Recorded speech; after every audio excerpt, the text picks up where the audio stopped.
You've probably been told points are more valuable than cashback, but what if that's not actually always true? Let's dive into which one actually makes you more money, cashback or points. And by the end, you'll have a solid understanding. As a quick heads up, this is for educational purposes and not financial advice.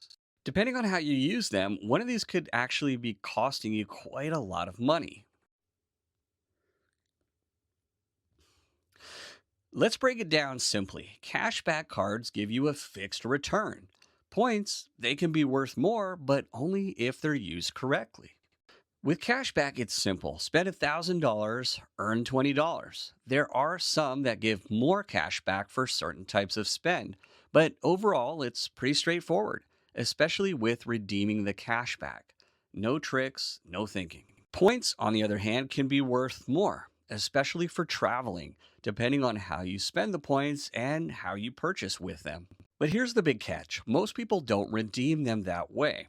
According to a study Bankrate did in 2024, it showed that around 60% of people got rewards for cashback or gift cards, and only 10% of people redeemed points for flights or hotels, and 23% didn't redeem for anything at all. So, unless you maximize redemptions, points often end up worth the same or less than cashback.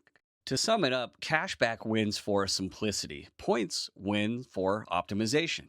For most people, if you're not actively optimizing, cashback is usually the better, easier move. If you're curious to see more visuals and strategies for how people build wealth, consider subscribing. Thanks for watching.